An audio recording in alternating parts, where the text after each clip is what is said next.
presenta wowmx.tv.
Buenas tardes, bienvenidos de nuevo a Gabinete en la Sombra. Hoy tenemos invitados de superlujo que son parte de este grupo de análisis. Este grupo de análisis que se dedica a estudiar el conflicto latinoamericano y del Caribe. Evidentemente, no solamente por el tema del COVID que visibilizó muchos temas, sino la elección en Chile de hace poco nos deja una lección entre Boric y la búsqueda del centro entre una izquierda que pretendía ser radical, por supuesto el tema de Castillo en Perú y las estatizaciones, y un poco lo que le va a pasar ahora a la CELAC, que pro tempore le corresponde a Argentina el tema. Por supuesto, la cuestión geoestratégica de la región, precisamente frente a China. El presidente de México hace unas semanas en Washington con el presidente Biden habló precisamente de todos estos temas que eran importantes, construir estas cadenas de valor y ir regulando la migración para que Estados Unidos también estuviera en posibilidades de tener competencia, para que tuviera cuadros laborales, para que tuviera trabajadores. Entonces requiere ordenar esa migración para ser competitivos frente a China. Pero también la región latinoamericana, pues estamos viendo que siempre está el tema pues muy grave de lo que pasó en Nicaragua, está el tema muy grave de lo que ha pasado en Venezuela, un tema de lo que ha pasado en Cuba. Entonces, parece ser que la región está llegando a cierto neoestatismo y al mismo tiempo estamos pudiendo calificar que este neoestatismo tiene coincidencias en varios países. Es un esquema deliberado, probablemente. En Brasil próximamente Lula tiene una alta probabilidad de que sea electo presidente de Brasil, Lula da Silva, y yo creo que el tema del conflicto latinoamericano nos estará arrojando varios puntos hacia la izquierda. Pero yo quiero pedirle a Edgar Jiménez Cabrera, que es uno de los mejores latinoamericanistas que hay y que es una persona que domina mucho el tema, que nos hable de estos esquemas. Por favor, Edgar, si eres tan gentil. Muchísimas gracias, mi estimado Mario, que te mejores pronto. Te agradezco. Estimado almirante y el gran amigo, el doctor de Argentina, brillante en el campo del análisis económico de América Latina, también un gran abrazo. La situación latinoamericana se distingue hoy por hoy, de acuerdo a las estimaciones del Fondo Monetario y del Banco Mundial, porque va a ser la región de menor crecimiento en el mundo. Y eso sí implica un año realmente difícil si comparamos con el crecimiento de la Unión Europea, de China, Estados Unidos, Medio Oriente, Asia Central, incluido África. Y esto llama la atención. América Latina será la región que menor crecimiento va a tener a nivel económico. Esto, sin duda alguna, de inmediato ya tiene un impacto fundamental en el crecimiento de la desigualdad. Y no se trata solo de desigualdad producto de la concentración del ingreso, sino también desigualdad educativa, desigualdad en el acceso a los sistemas de salud, desigualdad como consecuencia del incremento de la pobreza en la región, 230 millones de pobres. Se dice fácil, sin embargo, es una cantidad realmente significativa. 96 millones de pobres, más bien de latinoamericanos en el nivel de extrema pobreza. Y en esta perspectiva también está creciendo la economía informal.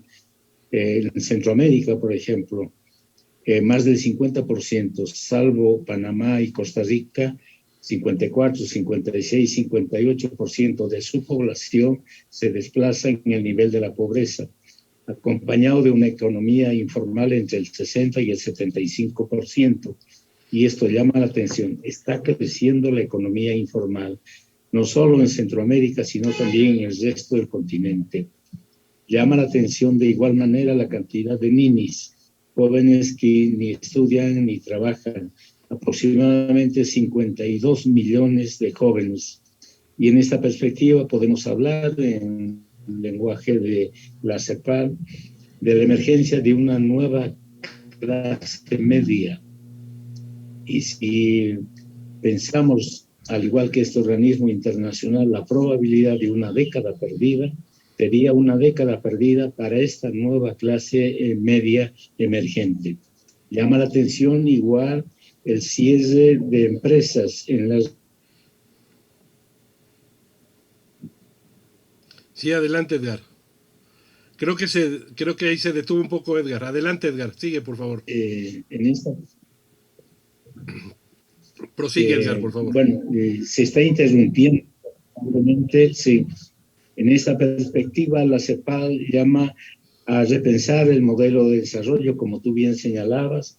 Esto va a significar nuevas formas de intervención estatal. Tú mencionaste un nuevo estatismo post-pandemia que se observa en el caso del Perú, también en el caso de Nicaragua. Daniel Ortega, reelegido una vez más presidente de la República, va a ser la quinta presidencia, y esto sí llama la atención, acompañado de su esposa, que tiene el cargo de la vicepresidencia. Es el caso también de Bolivia, y en esta perspectiva habrá que esperar probablemente el éxito de Lula, Ignacio Lula da Silva, en el caso de Brasil. Aunque Bolsonaro ha mencionado de que él también va a competir, más allá de la problemática de salud que este mandatario tiene, es previsible el éxito electoral de Lula. Llama en este orden también la atención de Alberto Fernández en el caso de Argentina, que ha tenido problemas en el reciente proceso electoral, mientras el Partido Justicialista, frente a la oposición, cada quien se atribuye un éxito electoral. Pero más allá del resultado electoral, lo cierto es que el panorama económico en Argentina, al igual que la polarización política que se observa en ese país, sí son dignos de un seguimiento y de un análisis permanente. De igual manera, el éxito electoral de Gabriel Boric, de ascendencia, yo creo que es muy importante mencionar lo que significa Boric en esta perspectiva. Primero, tiene el apoyo de la vieja y tradicional, llamémosle, vanguardia política de Chile.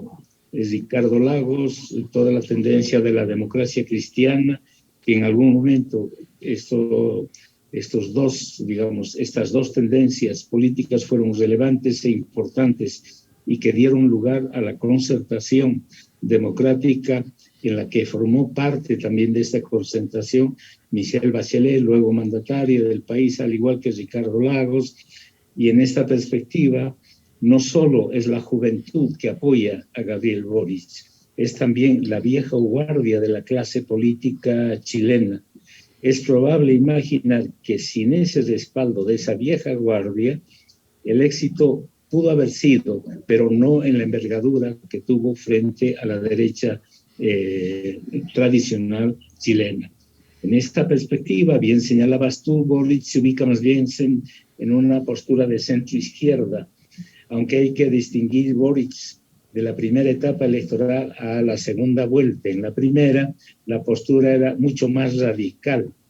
Yo diría incluso, es probable recordar a Ominami, que en el pasado fue candidato, participó también en esta contienda, con un discurso más radical, digamos, que en la segunda vuelta electoral, donde Boric va a mostrar un rostro más cercano a la derecha, más bien al centro, centro-izquierda, con una postura socialdemócrata renovada. Esto es fundamental para el caso chileno. En esta perspectiva, también es fundamental reconocer las movilizaciones sociales en Ecuador, por ejemplo, incluso en Colombia, que poco menos que el mandatario actualmente vigente en Colombia sufrió un atentado y este atentado, bueno, no tuvo seguramente aquel objetivo que la oposición buscaba con el atentado a Iván Duque. De igual manera y con gran significación debemos observar la presencia de Castillo, que aunque el resultado electoral fue menor, escasamente cercano a la presencia de Fujimori, la hija, no me refiero al papá ni al hermano, es muy significativo, porque expresa el ascenso de una izquierda tradicional peruana. Y esta izquierda tradicional peruana busca una forma de intervención estatal. Incluso hablan de nacionalizaciones, de expropiaciones, etcétera, y que ha llamado la atención no solo de la región, sino particularmente de la iniciativa privada peruana. Igualmente es significativo algunos artículos que hablan que el liderazgo mundial y la guerra comercial y financiera que libra China y Estados Unidos se va a resolver en territorio latinoamericano. Y esto hace que América Latina, evidentemente, tenga una importancia geoeconómica y geopolítica relevante. Es fundamental reconocer esta situación por las reservas, materias primas, reservas de minerales, reservas de litio, petroleras y de energía, que hacen que la región se convierta en un polo de atracción económica de indudable importancia. En el caso centroamericano, el panorama, sin duda alguna, difiere del resto del continente. Más de algún autor, Ignacio Ellacuría, entre otros, señalaron en su momento que la economía centroamericana se caracterizaba por tener una economía de postre, producía café, azúcar y fruta, que impedía como tal una presencia competitiva en el mercado internacional, regional o internacional. Para ver la magnitud del caso centroamericano, las reservas de estos países, exceptuando Costa Rica y Panamá, equivalen al 8% de las reservas de Brasil. Eso indica la magnitud y también la desigualdad en términos de un equilibrio macro o un equilibrio económico que desfavorece a Centroamérica y el Caribe. Una tipología que en su momento fue presentada en la región, Centroamérica fue reconocida como un conjunto de países que forman parte de la franja de países de riesgo, a diferencia del Caribe, en donde los países que integran esta región, exceptuando República Dominicana, eran considerados países de alto riesgo. De riesgo y alto riesgo significa que son países que carecen de futuro o donde la incertidumbre, a la par del riesgo económico y político-social, tanto en el Caribe como en Centroamérica, son problemas que aquejan de manera estructural el presente y futuro de esta región y de los países que la integran. Por último, también quisiera mencionar que en esta perspectiva la CEPAL planteó la necesidad no solo de repensar el modelo de desarrollo, también repensar la política y repensar la manera de hacer política para la subregión, pero también para la región. No olvidemos que la región observa una crisis de representatividad generalizada. Hay en América Latina aproximadamente 638 partidos políticos de distinta tendencia, algunos programática e ideológicamente sustentadas, otras no. Y en esta perspectiva, esa gran variedad, esa diversidad de partidos expresan también una crisis de representatividad muy profunda en el caso latinoamericano. Finalmente, lo que hoy se está debatiendo es algo que no es, llamémosle, consecuencia de la pandemia, aunque exacerbada por la misma pandemia, es la política entre un proteccionismo y un multilateralismo. China, por su parte, ha señalado que el futuro del mundo va a depender de la globalización y del multilateralismo. Y como tal, China se autodefine como abanderado de la globalización y del multilateralismo. Y en el caso latinoamericano, asistimos también a una crisis de los procesos de integración tradicionales, ¿sí? Mercosur, UNASUR, países bolivarianos, caso centroamericano y caribeño, el CARICOM. Y el único proceso, en mi opinión, exitoso, es aquel integrado por los países del Pacífico, México, Colombia, Perú y Chile, por su importancia a nivel comercial, por su importancia en la inversión extranjera directa y por su importancia también en los procesos de exportación e importación. Y concluyo esta primera intervención señalando de que América Latina hoy nos muestra un mapa político de gran envergadura. En su momento tú también planteabas de que el péndulo se estaba orientando hacia un centro izquierda o de tendencia de izquierda radical, y que en otro lenguaje podríamos mencionar un neonacionalismo radical, un neopopulismo radical, abandonando el campo de la derecha, y aún así la derecha también expresa, creo yo, de manera significativa e importante, también visiones muy tradicionales que América Latina en el pasado inmediato imaginó que esas tendencias habían dejado de existir. Sin embargo, hoy se manifiestan en la región con mucha claridad. En esta perspectiva, entonces, llamémosle el multilateralismo, podría ser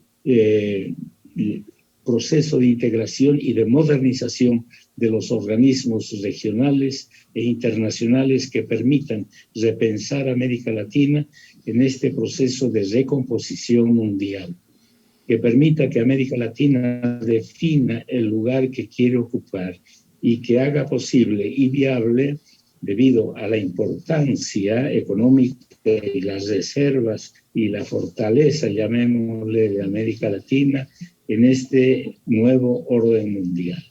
Concluyo aquí mi intervención, sin perjuicio de que en adelante podamos seguir comentando el problema de los actores, el capital globalizado latinoamericano, la clase media, el papel del campesinado, que no es el viejo campesinado, es otro campesinado emergente y que está presente en Chile, en Bolivia, Perú y Ecuador.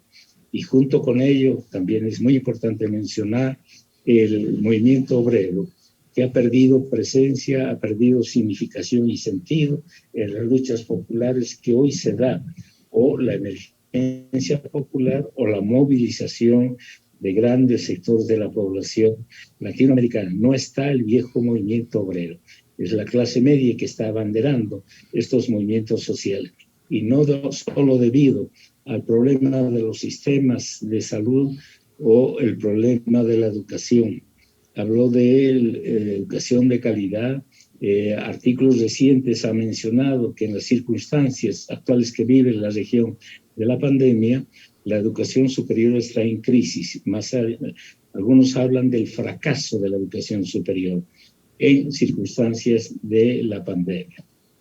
Por lo mismo, también debiéramos imaginar escenarios post-pandemia, y las tendencias actuales nos permiten visualizar escenarios tendenciales más pesimistas, más catastróficos debido a este pronóstico económico para América Latina, debido también a la recesión en promedio, menos 9.4, menos 8.4, que se observó en el año 21 y que aún todavía sigue vigente. Hay atisbos de una recuperación económica, pero que aún no logran superar la recesión y la magnitud de la recesión por las cifras ya mencionadas. Agradezco, mi estimado Gracias, Mario, Doc. Ahorita nos vamos a ir a un corte comercial y al rato volvemos con el almirante. Volvemos con el almirante, nos vamos a un corte comercial y volvemos con el almirante para seguir peloteando este asunto. Y muy interesante, Edgar, muy interesante, pero veo que la región, como siempre, tiene sus retos y sus horizontes. Ya platicaremos con el almirante después del corte. Así es.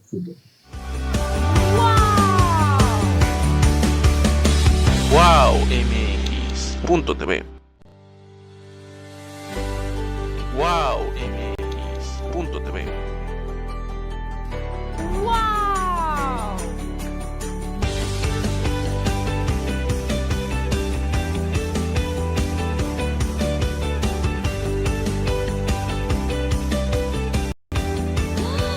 ¡Wow!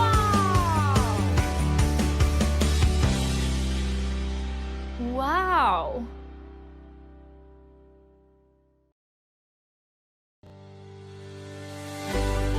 ¡Wow! Wow MX.tv. ¡Wow!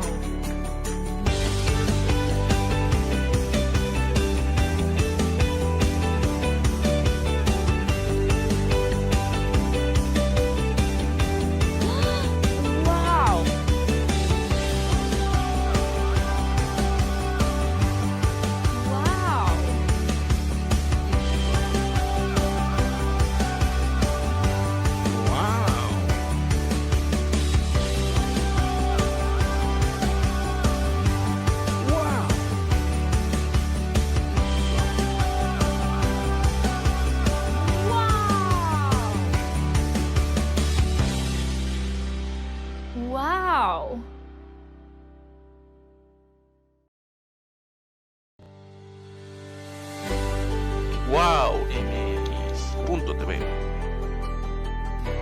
¡Wow! ¡Wow!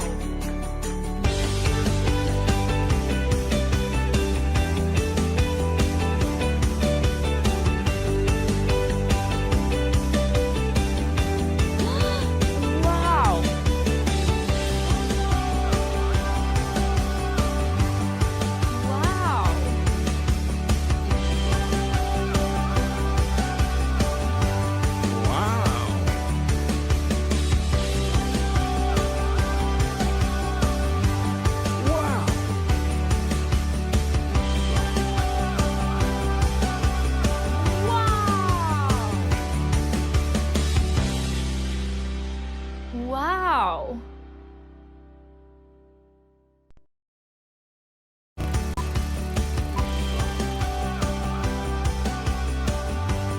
Wow MX.tv.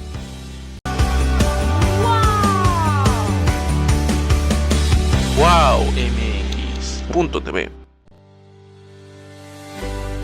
Wow MX.tv. ¡Wow! ¡Wow!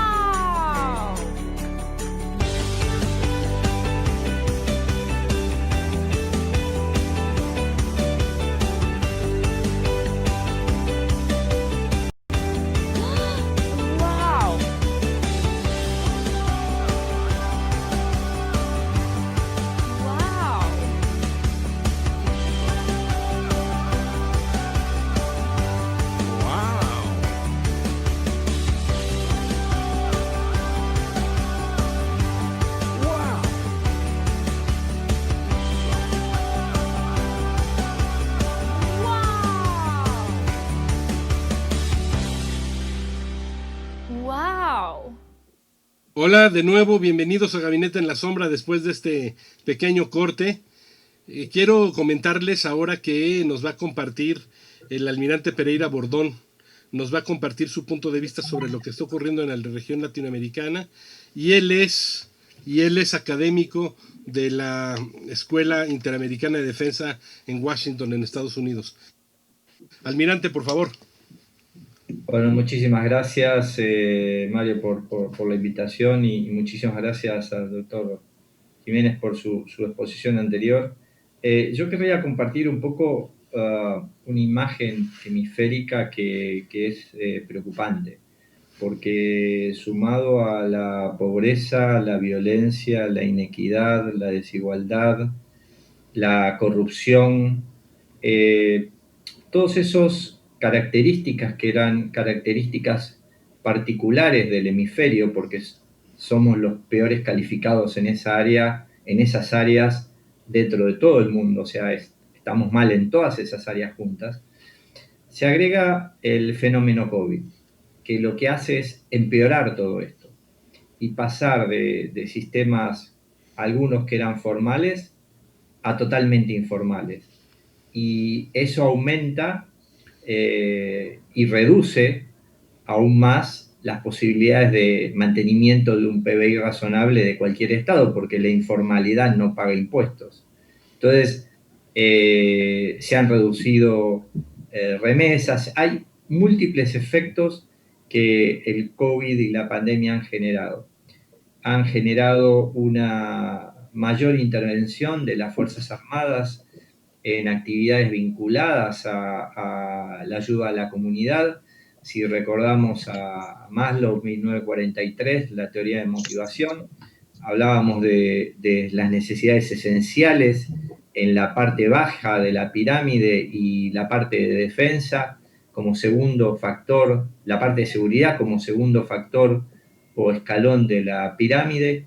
Ahí podemos ver que las Fuerzas Armadas fueron utilizadas prácticamente en un 93% para cubrir estas dos actividades. Un 70% para necesidades básicas, administrando alimentos, agua, elementos esenciales. Y por otro lado, un 23% dando apoyo a tareas propias de seguridad por la necesidad o la carencia de fuerzas policiales que pudieran llegar y cubrir todos estos aspectos necesarios. Entonces, nos encontramos con un hemisferio que está en una situación muy complicada desde el punto de vista estructural. Hay déficits estructurales que no se han recuperado a lo largo del tiempo y la pobreza sigue en aumento y las perspectivas de justamente de esta suma de pandemia con recesión, que es equivalente a una situación parecida a la del año 30, nos hace pensar que la salida va a ser compleja. Entonces, ¿qué salidas pueden ser razonables? Hablábamos de primero, un posicionamiento que tiene Latinoamérica, que es geoestratégicamente una puja de poderes. ¿Por qué? Porque en la Guerra Fría la puja de poder se dirimía por distintos medios en América Latina entre dos grandes colosos. Hoy América Latina es el foco de atención de otros dos grandes colosos, diferentes. Uno se mantiene, que es Estados Unidos, y el otro referente es China. Entonces, la necesidad de América Latina de constituirse como un foro de referencia ha crecido con esta nueva o este intento de fortalecimiento de la CELAC, pero el problema es que estamos dejando de lado a dos actores relevantes en el hemisferio, que es Estados Unidos y Canadá. Dos actores que tienen mucho que decir, mucho que aportar y mucho que jugar, y cuyos capitales son altamente necesarios para el crecimiento de los países. No nos olvidemos que primero están en un mismo hemisferio, estamos dentro del mismo hemisferio, compartimos la misma territorialidad, como diría Randall, pero por otro lado tenemos un actor externo que está pujando a través de la parte económica a todos los países para ser el aliado comercial. ¿Por qué? Porque tiene una gran cantidad de excedente económico, flujos fáciles de dinero para aportar a cualquier país, está trabajando en todos los países del hemisferio, en todos los rubros posibles. Elijan un rubro donde un país es destacado y ahí va a estar China trabajando en ese rubro. Cualquiera sea, el país que sea. Y con este tema de que hablábamos del COVID, se ha establecido esta famosa diplomacia de la vacuna, ¿no es cierto?, donde estoy negociando con Chile, con Paraguay, el reconocimiento de China sobre Taiwán a través del cambio de vacunas. Entonces, hay un juego de China en todas las áreas. Una flota pesquera de 17.000 barcos, pescando sin ningún tipo de control o imposibilidad de control por parte de los países rectores. El interés por ejemplo, poner fondos para la construcción del mejor puerto que va a tener Latinoamérica, que va a ser el puerto de Acu, en Brasil, siendo el aportante mayoritario de los fondos. ¿Para qué? Para exportar distintos elementos a China. Entonces, el problema es que China es un actor que maneja tiempos diferentes a los tiempos occidentales. Nosotros manejamos un reloj y ellos no manejan este reloj que nosotros usamos hoy. La dimensión tiempo es una variable diferente. Entonces, ¿cuánto tiempo va a pasar? ¿5, 50, 100 años? Es una variable indistinta, no es una variable que a nosotros nos preocupa. Hoy Estados Unidos está preocupado por el tema de China, porque China es arrollador. Y aparece por otro lado una suerte de nuevas democracias que están basándose en todas estas debilidades que mostramos y se narraron al principio, que son reales y que van en aumento. Entonces, ¿dónde está la solución? La solución es el multilateralismo. Esa es la solución. La CELAC es la solución. ¿Cuál es la razón de ser de la CELAC versus la OEA? Una organización que tiene enorme cantidad de años funcionando. Es dejar de lado Estados Unidos y Canadá. En fin, el problema que creo que tiene este multilateralismo al que queremos enfocarnos es que podemos sí decir que puede haber identidad de valores comunes, una posible unión política, una integración regional, pero en definitiva, como hablábamos hace un ratito, todos los acuerdos de integración económica han tenido sus más y sus menos, como CAN, CARICOM, Mercosur, y aquellos de orden más político, vimos que lo que fue puramente político no funcionó, como ALBA y UNASUR. Entonces, ¿cómo podemos comparar un multilateralismo latinoamericano cuando no hay proyectos estratégicos comunes? No tenemos un proyecto estratégico común. ¿Cuál es la línea a seguir? Si leemos todas la normativa o las directrices que trata la nueva CELAC, son múltiples términos, pero ¿cuál vamos a seguir primero? ¿Cómo lo vamos a hacer? Y este tema tiene que ver con una asimetría en el hemisferio que está basada en todas las áreas, en lo económico, en lo social, en lo político, en lo institucional. En todas las áreas existe, como dice Malamud, una asimetría que es imposible de ajustar. No hay manera de ajustar una asimetría poblacional de países que tienen un mismo voto en un mismo lugar, pero tienen 98.000 habitantes, con países que tienen 230 millones de habitantes. Entonces, ¿cuál es esa suerte de proyecto estratégico común cuando la asimetría es tan grande? Países que el 70% del país no tiene agua potable. O sea, tenemos problemas importantes que tienen que ver con no solo el pensar que vamos a lograr un multilateralismo, sino en que tenemos problemas más graves que no se da por lo multilateral.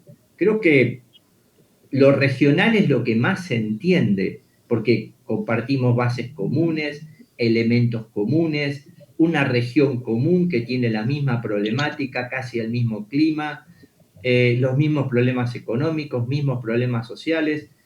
Eso se puede entender más que un gran foro multilateral. Entonces, todos apuntan a lo mismo: igualdad soberana de los estados, la no intervención, proscripción del uso de la fuerza, una no agresión, pero lo mismo menciona la OEA en su carta fundacional. Entonces, este multilateralismo que estamos hablando me genera a mí una suerte de pensar si realmente es una cuestión dialéctica o es una cuestión que va a traer un resultado fáctico y preciso a la región. Hasta ahora no he visto producción de soluciones, simplemente creo que hay más organizaciones regionales, subregionales y hemisféricas, y las soluciones no llegan, porque al momento de los países tener que actuar, prefieren actuar por sobre ese regionalismo, y si tienen la oportunidad de lograr una suerte de tratado de libre comercio con algún país, tratan de hacerlo y evitar mantenerse como bloque de región. Entonces, creo que también tenemos un poquito de ese egoísmo de país por país en lugar de mirarnos como región, aunque sea como región. No estoy hablando ya siquiera hemisféricamente, sino como región. Entonces, un poco esto era tratar de traer a la luz también que estos multilateralismos latinoamericanos son sumamente presidencialistas, están basados no en funciones institucionales, sino en deseos presidenciales. Entonces, esto tiene que ver con qué deseo presidencial va a tener el presidente de turno. Entonces, el camino de un país es totalmente fluctuante, va variando según qué partido tengo de turno y qué presidente tengo de turno. Entonces, creo que el problema de América Latina es un problema más que complejo y que el COVID ha hecho que aumentara en su dificultad. Así que, Mario, yo lo voy dejando por este momento y dejaría la intervención para ustedes y sigo atento para alguna otra pregunta luego. Muy bien, almirante, le agradecemos muchísimo. Juan Carlos Juárez, lo que nos dice Edgar y el almirante también, pues muy interesante, un multilateralismo, pero presidencial, no institucional, un multilateralismo de caudillos. Pero, ¿sabes qué, Juan Carlos Juárez? No quiero sobredimensionar el caso de Boric en Chile, pero sí me es muy importante que a partir de lo que pasó en Plaza de Italia y luego el movimiento para la nueva constitución y que llegase por la centroizquierda Boric con una propuesta mucho más moderada, sí me llama la atención esta nueva clase política de un presidente de 35 años. En el fondo, Chile y el movimiento que tuvo lugar en Plaza de Italia era precisamente porque, y lo dijo en su documento la CEPAL, las clases bajas y medias se unieron contra las clases altas, porque tenían un esquema constitucional que ellos consideraban o que consideran que que procura la desigualdad más que la igualdad. Y por supuesto ahí entran todos los apasionamientos. Pero ¿cómo ves, Juan Carlos Juárez, ese tema? Bueno, en primer lugar, un diputado con mandato cumplido. Un gusto compartir con Edgar y con Roberto Pereira Bordón. La verdad que son análisis muy interesantes y que dejan abiertos interrogantes y caminos para seguir. La llegada del presidente Boric a Chile creo que es como la película esta, No miren para arriba. Creo que fue un mensaje de la sociedad, miren para abajo. Que es el mensaje que deja la pandemia. Miren para abajo. Dirigencia política, dirigencia social, dirigencia gremial, dirigencia empresarial. Y ese mirar para abajo, los 35 años de Boric como presidente de Chile, uno puede imaginar que quienes fueron los actores fundacionales en América Latina, en las emancipaciones, en las independencias, no superaban los 30 años. Es decir, se tratara de dirigentes políticos, intelectuales o militares. Eran muy jóvenes. Entonces, ese cuco que se pintó sobre Gabriel Boric me parece que va desapareciendo, porque en Argentina tenemos el famoso teorema de Baglini, que fue un gran legislador de la Unión Cívica Radical, muy conocedor de los temas financieros internacionales y económicos, Y él decía que había un teorema que cuanto más te acercas al poder, sos más prudente. Que quien más lejos está del poder es más imprudente. Entonces, Boric, en la medida que se fue acercando concretamente a llegar al poder, fue cambiando ese discurso. Voy a dar un solo dato del que conozco y bastante, que es el tema de seguridad social y las AFP en Chile. Él, cuando fue candidato en las primarias, hablaba de eliminar las AFP. Hoy ya habla de hacer que sigan las AFP y de tener un sistema estatal. Fíjate cómo fue cambiando. Ahora vamos a ver cuando realmente comience a gobernar cuál va a ser la función. ¿Es bueno el trasvasamiento generacional de una dirigencia? Sí, es buena, es necesaria. Pero como le va a pasar a Gabriel Boric, y lo señalaba Edgar Jiménez, va a tener el acompañamiento de dirigentes de talle, de fuste y con experiencia, como el caso de Ricardo Lagos, Michelle Bachelet y de otra dirigencia de lo que era la concertación en Chile. Eso está tomando por distintos caminos una presencia en Latinoamérica, incluido la Argentina. Podrá ser una expresión hoy más vinculada a la derecha, muy reaccionaria, sí puede ser, pero también van a aparecer por otros lugares. Ahora, el tema del multilateralismo sí o no, está vinculado, en primer lugar, en tener o no un modelo de nación. Porque hoy Argentina, el presidente de Argentina o quien gobierna Argentina, hace un esfuerzo por mostrar la CELAC como algo extraordinario. Y por ahí llega un gobierno dentro de un año que muestra algo totalmente distinto. Entonces eso no es bueno ni para la Argentina ni para la región. Lo primero que tenemos que hacer los países en Latinoamérica es tener un modelo de nación, que hay pocos países que lo tienen. Es decir, en Chile gobernó Piñera, gobernó Lagos y gobernó Bachelet y va a gobernar Boric. Ahora, el eje central de su modelo de nación no lo van a cambiar. No lo van a cambiar. Tendrá que ver con respecto a qué hacen con la cuestión social, qué hacen con el sistema productivo, pero no va a variar significativamente. Como no varía en Brasil, si gobierna, varía en lo político, pero no en el eje central de la nación de Brasil. Es decir, Lula no va a poner al frente del Banco Central una persona que no le permita sostener y validar el sistema monetario de Brasil. En definitiva, es la política. Lo que sí no podemos sostener con una dirigencia renovada, con la actual dirigencia, son sistemas como el que estamos viendo en Nicaragua. Nosotros no podemos sostener y convalidar esos tipos de sistemas. Hay que denunciarlos, porque esos son los lastres que se comienzan a crecer como hongos en Latinoamérica. Y podríamos mencionar el caso ya de muchos años, como es el tema de Venezuela, pero bueno, me parece que es la política la que tiene que intervenir, pero la política con un sentido de compenetración de lo que realmente le pasa a cada uno de sus conciudadanos en sus respectivos países. Y ahí juega un papel central, Mario, y seguramente van a coincidir tanto Edgar como Roberto, la necesidad de la transparencia, el acceso a la información. No podemos seguir con estos límites de impudicia, de corrupción con los que se viven en Latinoamérica, de distintos extractos. El tema de la economía informal también es una forma de corrupción. No lo hablo por quien tiene un pequeño negocio o es cuentapropista. Hablo por las grandes corporaciones, por las grandes evasiones que tienen las grandes corporaciones. Entonces, me parece que tiene que ver con un accionar político, pero lo primero es tener un modelo de nación. Y coincido, hay que empezar por lo más pequeño.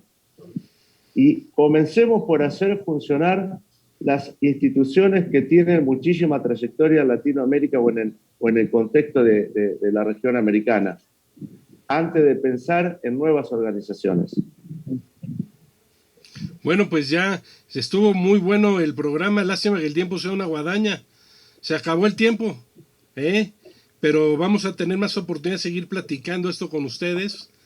Y me va a interesar mucho que retomemos algunos temas que también el almirante puso en la mesa. Canadá y Estados Unidos no pueden estar distantes de este multilateralismo latinoamericano por la gran cantidad de recursos, infraestructura, tecnología que tienen. tenemos que ser más abiertos pese a que la centroizquierda esté ganando. Le agradezco mucho, doctor Jiménez Cabrera, almirante Pereira Bordón, Juan Carlos Juárez, les agradezco mucho que nos hayan acompañado. Gracias. A Gabinete en la Sombra. Lástima que el tiempo es una guadaña, se fue buenísimo, se fue el tiempo corriendo. Ya habrá oportunidad de tocar varios temas. Y gracias a todos por acompañarnos en Gabinete en la Sombra. Nos vemos en el siguiente Gabinete en la Sombra. Gracias. Hasta luego.